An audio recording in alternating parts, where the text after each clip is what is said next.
The night was cold and wet when the people of District 9 threw the little alien girl into the trash pile. The rain hit the metal roofs and rolled down into the alleys, washing away oil, blood, and the smell of rot. Her tiny body hit the ground with a soft thud. She did not cry. She had cried too many times before. Her name was Lyra, though no one in that city knew it. To them, she was Vermin, a hybrid child, half alien, half something else. Her skin was a strange pale blue with faint silver lines that shimmered under the rain. Her hair was tangled and gray, and her big eyes glowed faintly in the dark. She had no family left. People passed by the dumpster where she lay. Some kicked the trash closer to cover her, others spat in disgust. "She's a curse," one muttered. "Burn her with the rest," another said. But the rain kept falling, hiding her tears. Hours later, a man walked through the alley, carrying a lantern that flickered in the wind. He was tall, with a strong jaw and tired eyes. His jacket was torn and patched from years of work. His name was Elias Ward, a human mechanic who repaired machines for the local Peace Corps outpost. He was returning from a long night shift when he heard a faint noise, a weak, broken whimper. He stopped. The sound came again, softer this time. He turned toward the dumpster. At first, he saw only scraps of metal and wet fabric. Then beneath it, a tiny movement. He raised the lantern higher and froze, a child. Not human, barely alive. Elias felt something heavy twist inside his chest. He had seen terrible things in the outer colonies, wars, poverty, and alien slavery. But this was different. She was so small, so afraid. He slowly knelt beside her, letting the rain hit his back. "Hey," he whispered softly. "Hey, little one. It's okay." The girl's eyes opened, two silver orbs glowing faintly. She flinched and tried to crawl backward. "Don't hurt me," she whispered. "Please don't hurt me." Elias took off his jacket and wrapped it around her trembling body. "I won't. You're safe now." She didn't believe him, not yet, but she didn't resist when he lifted her into his arms. She weighed almost nothing. He carried her through the empty streets until he reached his small living quarters, a metal container turned into a home. Inside it was warm, lit by the dull glow of a heater. He laid her on a cot and found a blanket. "Here," he said, offering her a cup of warm synth milk. "Drink, it'll help." She stared at the cup like she didn't understand what it was. Finally, she sipped, and her hands shook so much that he had to hold it for her. "What's your name?" he asked. She looked down. "Lyra." "Pretty name," Elias said with a faint smile. "You from around here?" She shook her head slowly. "They took us from the camps. My mama said we'd be safe here, but they found out I was mixed. They called me dirty." Her voice broke and she covered her face. Elias didn't ask more. He had heard enough. Later that night, while she slept curled beside the heater, Elias sat by the window. The rain had stopped, but soldiers were patrolling outside. Their drones hummed through the air, scanning for illegal hybrids. He clenched his jaw. Helping her was against the law. If they caught him, he'd lose his job, or worse, be executed for harboring bio-tainted life. He looked at the sleeping girl. Her small hands were clutching his jacket like it was the only safe thing in the universe. He whispered, "I can't leave you out there, kid." The next morning, Lyra woke to the smell of food. Elias was cooking something on a small stove, synthetic eggs and bread. She sat up, eyes wide. "You can eat," he said gently. "No one will hurt you here." She hesitated, then nodded and began to eat, slow at first, then faster, as if afraid it would vanish. Elias chuckled softly. "You're hungry, huh?" She looked up, confused. "You're human?" "Last I checked," he said with a smile. "Humans don't help us," she said quietly. "Mama said humans only care about their own." Elias looked away. "Your mama was wrong about one thing." She tilted her head. "What thing?" "That not all humans are the same." For the first time, a small, hesitant smile appeared on Lyra's face. Days passed. Elias fixed machines at the outpost during the day and returned home at night to care for her. He cleaned her wounds, found her new clothes, and even built a small hollow toy from scrap parts. Lyra began to laugh again, softly, shyly. She would wait by the door when he came back, always asking if he'd found any shiny parts. Elias tried to keep her hidden. He told the neighbors she was a sick relative, but rumors spread fast. One evening, while he was fixing a damaged drone, A neighbor approached. A thick-scaled alien woman with sharp eyes. "I saw something in your house," she hissed. "A half-blood. You know that's forbidden." Elias stood up, calm but firm. "You saw wrong," she sneered. "The patrol will decide that." Before he could respond, she turned and stormed away. Elias rushed inside. "Lyra, pack your things," he said quickly. "We have to move now." She looked frightened. "Why, did I do something wrong?" "No, but we can't stay here anymore." They escaped into the night just as search drones appeared over the rooftops. Elias led her through narrow alleys and into the old industrial tunnels beneath the city. The air smelled of rust and water. He found an old storeroom and locked the door behind them. They sat in the dark, breathing hard. Lyra whispered, "They're looking for me, aren't they?" Elias nodded. "Yeah, because I'm dirty?" He turned to her sharply. "No, because they're afraid." "You're not dirty, Lyra, you're just different." She looked at him with wide, uncertain eyes.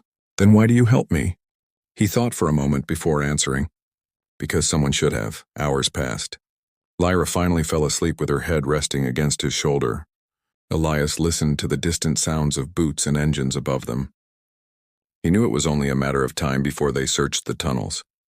He looked at her face, peaceful, innocent, and yet so full of quiet strength. He couldn't let them take her. He whispered to himself, "You're not trash. You're worth more than this whole rotten world." By morning, the noise outside had grown louder. Drones flew lower, scanning the area. Elias quickly covered the tunnel door with metal sheets and switched off his light. A loud knock echoed through the small space above them. Soldiers were checking every building. He could hear their heavy boots, their harsh voices. "Search inside," one shouted. "No hybrid leaves this district alive." Elias held his breath. Lyra woke up and clung to his arm. Her small body trembled. He placed a finger on his lips, signaling silence. The soldiers' footsteps came closer, then stopped right above them. One of them stomped hard. The sound shook dust from the ceiling. Lyra let out a tiny gasp. Elias quickly covered her mouth with his hand, whispering softly, "It's okay. I've got you." The soldiers waited a moment longer, then moved on. When the sound faded, Elias let out a long breath. His heart was pounding. He looked at her and smiled weakly. "We made it, for now." Lyra looked up at him, eyes wide with trust. "You won't leave me, right?" Elias hesitated, then gently brushed her hair aside. "No, I won't." Outside, the sky began to glow with the first light of dawn. The soldiers moved to the next block, but Elias knew they would return. The city would not stop hunting her. He tightened his grip on the small knife he carried. A useless thing against plasma rifles, but it gave him courage. He turned to Lyra. "We'll find a way out of this city. Somewhere they can't reach us." She nodded silently, and as the first rays of sun touched the dirty metal walls, Elias made a promise in his heart. He would protect her, no matter what it cost, because sometimes the bravest act of humanity is simply refusing to throw someone away. The tunnels under District 9 stretched for miles, dark, wet, and filled with echoes. Elias led Lyra through narrow passages, his small lantern throwing long shadows on the walls. The smell of rust and old fuel filled the air. Every sound made them stop and listen. For hours they moved in silence. When Lyra stumbled, Elias lifted her in his arms. She was light as air. "We'll rest soon," he said softly. "Just a little more." They finally stopped in a forgotten chamber filled with broken pipes and machines. Elias checked the corners, then spread out a blanket. Lyra sat shivering. Her clothes were still damp from the rain. Elias handed her a ration bar. "Eat slowly," he said. She took a bite, her eyes on him. "Are we safe here?" "For now," he said. "But they'll search the tunnels soon." Lyra hugged her knees. "They always find me." Elias looked at her face, so small yet marked by so much fear. "They won't," he said. "Not this time." When she finally slept, Elias opened his small communicator. Static. No network. The military had cut signals across the district. He was on his own. He sighed and leaned against the wall. The city above them was dying. Industries collapsing, people fighting for food, governments breaking their promises. But what hurt most was the cruelty that survived. The hatred for anyone different. He glanced at Lyra again. She looked peaceful now, breathing softly. He whispered, "You shouldn't have to run for being born." Hours passed before she woke up again. Elias, she said quietly, rubbing her eyes. Do humans have stars? He smiled faintly. Everyone has stars. Why? She hesitated. Mama said stars watch over good people, but maybe they stopped watching me. He reached out, brushing dirt from her cheek. Maybe they sent me instead. Lyra's lips trembled and she whispered, You talk nice. No one ever talked nice before. Elias chuckled softly. Get used to it, kid. You're stuck with me. For the first time, Lyra smiled without fear. They continued deeper into the tunnel, searching for another exit. As they walked, they began to hear faint sounds. Voices, machinery, even laughter. Elias motioned for her to stay behind him as he approached the source. Beyond a corner, he found a hidden community. Dozens of people, some human, some alien, and some like Lyra, lived among the ruins. They had built shelters from scrap metal and hung old lanterns from the ceiling. A woman with green eyes and mechanical arms stopped him. You're human, she said sharply. Why are you here? Elias raised his hands peacefully. We're just hiding. We mean no harm. Her eyes narrowed at Lyra. A hybrid? She's with me, Elias said firmly. The woman studied them for a moment, then nodded. You can stay, but if soldiers come, we run. Elias understood. Trust was rare down here. Days turned into weeks. Elias fixed broken generators, helped purify water and repaired old tools. In return, they gave him food and a place to sleep. Lyra began playing with other children, half-bloods and orphans like her. She laughed more now. Sometimes she would sit beside Elias, watching him work. You fix everything, she said once. Not everything, he replied, tightening a bolt. But I try, Lyra tilted her head. Can you fix hearts too? Elias smiled sadly. Maybe yours. One night, the hidden community gathered around a small fire. They shared stories about families lost, about planets destroyed in the war. Lyra listened quietly. Then she spoke for the first time to the group. My mama was taken when I was small, she said. They said she broke the law because she loved a human. The room went silent. Elias looked at her surprised. Lyra's voice trembled. They hurt her because of me. I heard her scream when they found out I wasn't pure. She told me to run, I did. I ran until I fell asleep in the trash. Tears rolled down her cheeks, but she kept talking. I thought no one would ever love me again. Elias placed a hand on her shoulder. You're wrong, he said softly. Someone does, but peace never lasts long. One morning, the outer alarm screamed. Red lights flashed through the tunnels. Someone shouted, They found us! Soldiers are coming. Elias grabbed his pack.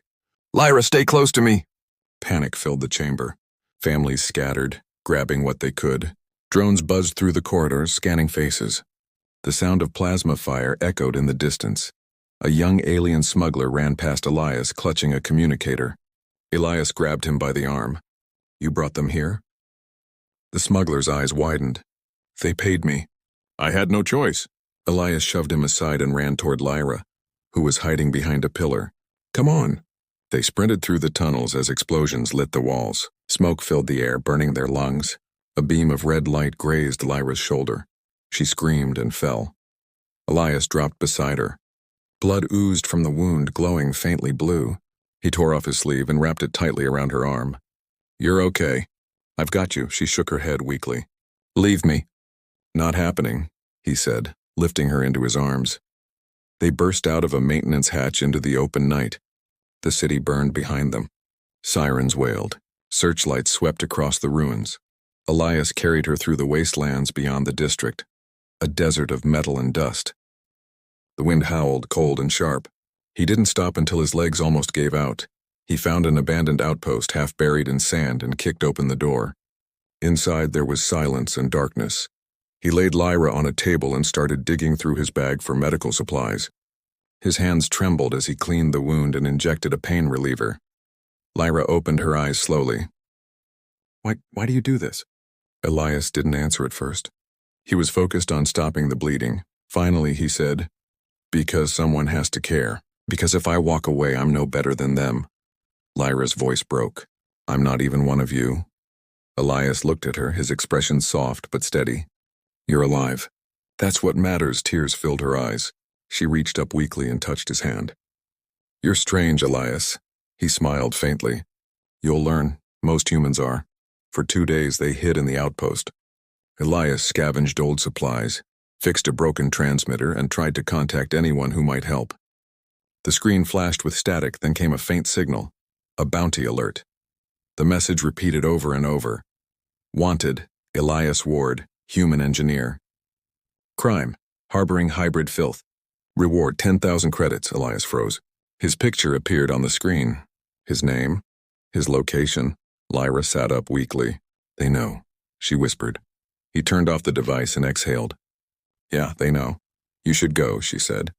They'll kill you if they catch you. He looked at her, eyes fierce. I'm not leaving you. You hear me? Never.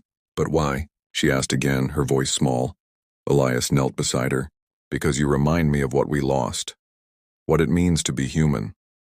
That night the wind screamed outside the outpost, carrying dust and voices.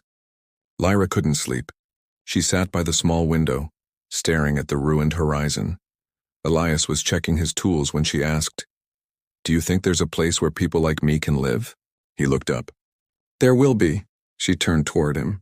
You believe that? He smiled. I have to, she nodded slowly. Then I'll believe it too. Before dawn, engines roared in the distance. Elias ran to the window. Shadows moved across the desert. Soldiers. They had tracked them down. Lyra, get ready, he said, grabbing his pack. We have to move. She stood, weak but determined. Where will we go? Elias looked toward the cliffs far ahead, beyond the storm line. They won't follow us there. They ran out into the open wasteland. The wind grew stronger, carrying sheets of sand that stung their faces. Behind them, searchlights cut through the dust. Lyra stumbled, but Elias caught her. Keep moving, he shouted over the storm. She looked back. They're getting closer. He pulled her behind a pile of rocks. Plasma bolts hissed through the air, hitting the sand inches from them. Elias fired a flare to distract the drones, then grabbed her hand again. Run! They sprinted toward the cliffs. The storm thickened. Lightning cracked across the sky. Lyra's voice trembled. We can't make it. Elias turned to her, his eyes blazing with determination. We will. By the time they reached the cliffs, the soldiers were only a few hundred meters away. Lyra's strength was fading. She fell to her knees, gasping. Elias knelt beside her, lifting her chin. Look at me. We're not done yet. She looked into his eyes and saw something she had never seen before. Hope. He stood and pulled her up. Together, they climbed the rocks as lightning flashed around them. At the top, Elias glanced back one last time. The soldiers were forming a line, weapons ready. He took a deep breath. Hold on to me, Lyra. She nodded, clutching his hand. As the storm raged around them, Elias whispered to himself, Whatever happens next, I won't let them take you. And with that, they vanished into the swirling dust and thunder, leaving the burning city behind.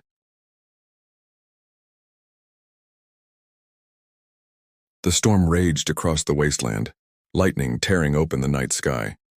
Wind howled through the canyons as Elias dragged Lyra higher up the rocky cliffs. His muscles burned, his vision blurred from dust and rain, but he didn't stop. Behind them, the searchlights cut through the storm. The alien soldiers were close now, shouting orders, their metallic voices echoing through the wind. Lyra stumbled again, crying out as pain shot through her injured shoulder. Elias caught her before she fell. Hold on, he shouted. Just a little more. I can't, she whispered, her voice trembling. I'm slowing you down. Elias shook his head, eyes fierce. You're not slowing me down. You're the reason I'm still moving. She looked at him through tears. No one had ever spoken to her like that. They reached the top of the cliffs where the wasteland stretched endlessly into darkness. The storm crackled around them, turning the ground into fire and glass. Elias pulled her into the shelter of a broken communication tower. Its metal walls creaked with the wind, but it offered a little protection. He checked his supplies. 1 ration bar, half a bottle of water, and a few plasma cells left for his hand tool. Not enough to fight, but enough to scare someone for a few seconds. Lyra leaned against the wall, breathing hard. They'll find us, she said weakly. Elias looked toward the horizon. Then we make sure they remember what happens when they do. He smiled faintly, but inside his heart was heavy. He didn't want to fight. He just wanted to protect her. The sound of engines grew louder. A beam of light swept across the cliff, landing directly on the tower. A voice boomed through the speakers. Human Elias Ward, surrender the hybrid at once. You have violated interspecies law. Elias clenched his fists. Law, he muttered bitterly. What do they know about law? Lyra's hand trembled as she reached for his arm. Elias, maybe if I go they'll spare you. He turned sharply. Don't ever say that again. Tears filled her eyes. I don't want you to die because of me. He knelt beside her and cupped her face in his hand. I'd rather die doing something right than live pretending it doesn't matter. Moments later, the soldiers landed, 12 of them in black armor, their weapons glowing blue. Their commander, a tall alien with silver armor and cold eyes, stepped forward. Step aside, human, the commander said. That thing is not your concern. Elias stood in front of Lyra, gripping his plasma tool like a weapon. She's not a thing. She's a child, the commander sneered. A creature born of corruption. Our world will not tolerate filth like her. Elias's voice hardened. Then your world's already lost. The commander raised his arm. Very well. Kill him. The soldiers opened fire. Plasma bolts hissed through the rain. Elias rolled behind the wreckage, firing his tool back. The blasts were weak, but enough to force the soldiers to take cover. Run, he shouted to Lyra. Find somewhere safe. But Lyra didn't move. She could see the fear in his eyes. Fear not for himself, but for her. Something inside her shifted, something deep and buried. The air around her began to vibrate. Elias noticed it too. Lyra, he said, voice trembling.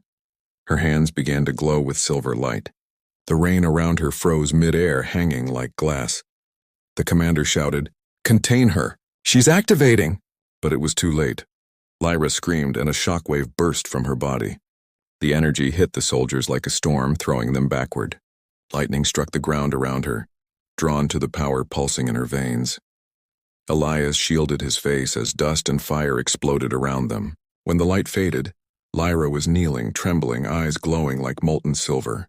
The soldiers lay scattered across the rocks, their armor cracked, weapons sparking. She looked up at Elias, horrified. I didn't mean to. He ran to her, kneeling beside her. It's okay. You're okay. Tears rolled down her face. They were right. I'm a monster. Elias grabbed her shoulders. No, you saved us. You saved me. The commander stood again, limping, his armor smoking. You can't protect her, he hissed. She's an abomination. Even your own people would destroy her. Elias rose to his feet, stepping between the commander and Lyra. Then maybe it's time someone changed what it means to be human. He charged forward as the commander raised his weapon. A bright bolt of plasma flashed. Elias dodged, grabbed the weapon, and slammed it against the rocks. Sparks flew. The commander punched him hard, knocking him to the ground. Elias groaned, blood on his lip. The commander lifted the rifle, aiming at his chest. Lyra screamed again.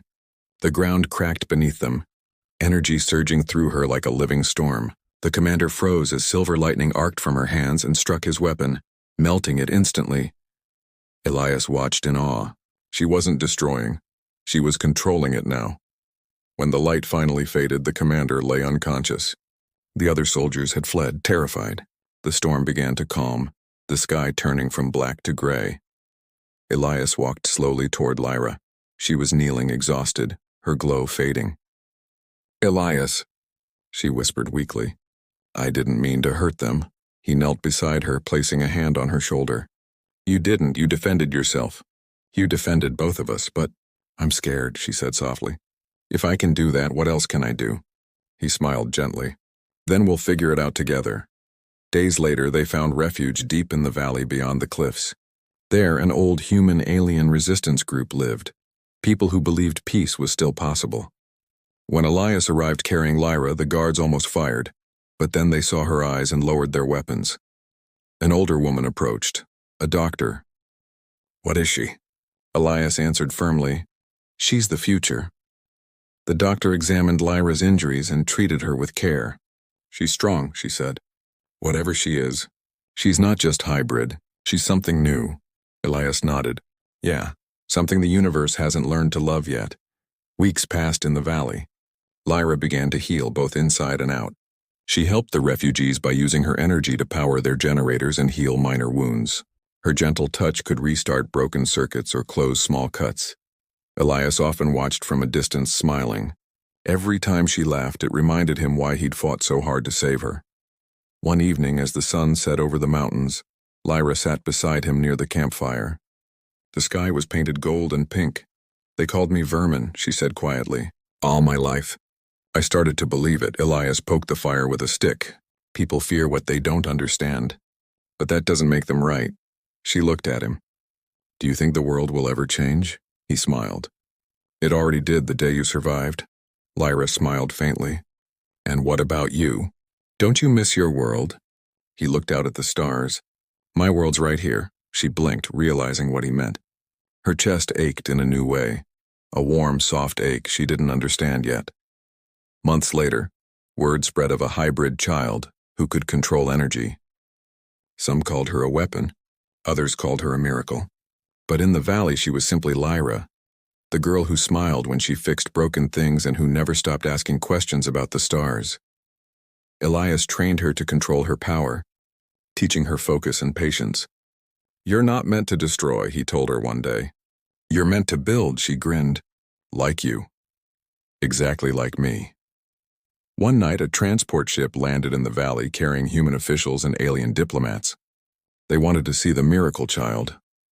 The resistance feared another trap, but Elias stepped forward with Lyra beside him. A tall human woman approached. We've heard stories, she said carefully. Is it true you saved a man's life by deflecting a plasma blast? Lyra looked nervous. Elias gave her a small nod. It's true, she said quietly. But I don't want to fight anyone. I just want to live. The woman studied her for a long moment, then said, Maybe you can help us rebuild what we broke. For the first time, Lyra felt seen, not as a monster but as something worth believing in. That night, under a clear sky filled with stars, Lyra and Elias sat by a small fire outside their tent. The world was quiet for once. Lyra whispered, Elias, do you think humans can love someone like me? He smiled gently, his eyes soft. They already do. She looked at him surprised. You mean you? He laughed softly. Who else? Her eyes shimmered. She didn't know what to say. She only leaned closer and rested her head on his shoulder. The fire crackled. Above them, the stars shone bright and endless. Lyra watched them and whispered, Mama said stars watch over good people. Maybe she was right. Elias looked at her and smiled. Or maybe the stars sent me to find you. She smiled back. Maybe. As the wind passed gently through the valley, Lyra closed her eyes. She was no longer the girl thrown away in the trash. She was someone's family. Someone's hope. And as the first light of dawn touched the horizon, Elias thought quietly to himself, humanity was never about blood. It was about what we choose to protect. He looked down at her sleeping peacefully beside him and whispered, You're safe now, Lyra, and you'll never be alone again.